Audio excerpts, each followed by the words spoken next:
When you look at Lucy, there's nothing to suggest there's anything wrong with her. Just like any other normal 3-year-old. However, she has got idiopathic primary pulmonary hypertension, which is a serious heart-lung condition, which there is no cure for. Oh, there you go, Luce. Pulmonary hypertension is a condition that can affect anyone at any age. The symptoms, such as breathlessness and dizziness, are non-specific and commonly misdiagnosed as asthma, which means that many patients have to wait an average of 2 years before being correctly diagnosed. In Lucy's case, it took a year and some dramatic evidence of her struggle to breathe before doctors believed there was something more to Lucy's problems than the persistent bronchiolitis and stomach reflux her parents had been told.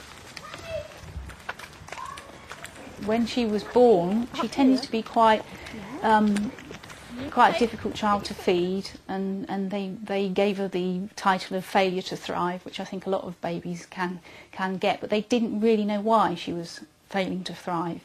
And then after just literally a couple of months, she started to get very bad chest infections, and we were back in hospital again.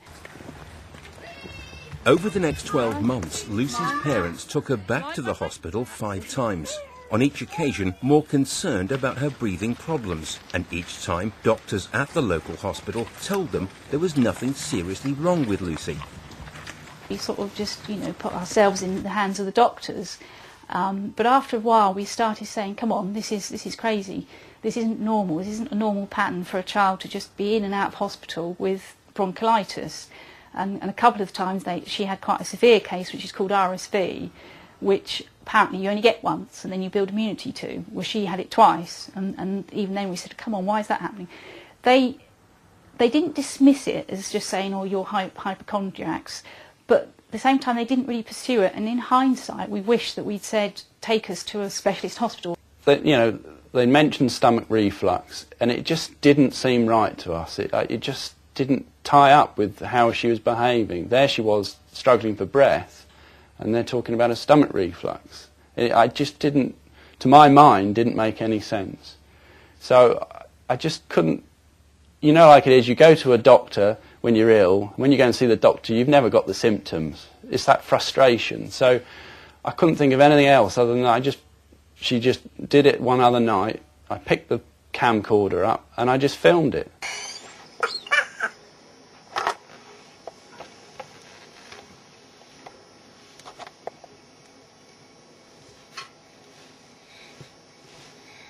It felt wrong in some ways. There I am trying to console my daughter, and my husband's filming the episode, and you feel it's sort of a bit macabre in some sort of way, sort of, get out of my way, I'm trying to sort my daughter.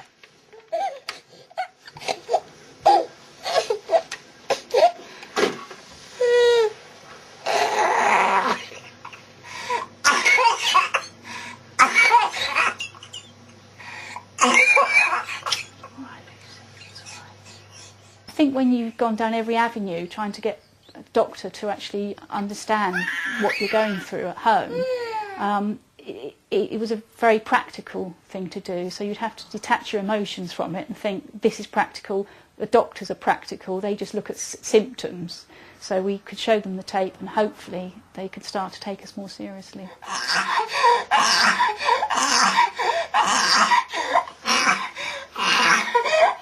That night, Jane took the tape straight to the local hospital and left it with the registrar to show her colleagues.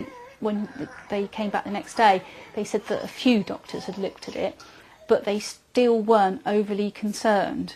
And I was just amazed by that. And I remember going home and saying to Justin, they don't think it's overly concerning. And his response was, that's ridiculous. Hey! 10 days later, Lucy had a similar episode, but this time the results were far more worrying. Same thing happened. I could hear a cough, went into the room. Lucy started, it's almost like she was choking and then trying to take a deep breath, almost going, and then normally the breath would come, but this night the breath didn't come. And she just went rigid and turned, in front of my eyes, turned blue, and we just, obviously in shock, and I just thought, that's it, she's died. Lucy was taken by ambulance to a local hospital and was referred to the Bristol Children's Hospital, and a short while later she was diagnosed with pulmonary hypertension. Lucy! Lucy! I think in hindsight, lack of awareness was a real issue. And that's not condemning them, because they were basically doing their job, which was to rule out all the obvious things, because pH is so far off the list in terms of how rare it is, that but it is something that awareness for a medical profession would be a good thing to bring that awareness up. Life is far from certain for young Lucy, but the treatments she was eventually able to gain access to have given her some relief from her symptoms and a quality of life that didn't seem possible 2 years ago. Please help PHA UK to raise awareness of this potentially fatal condition.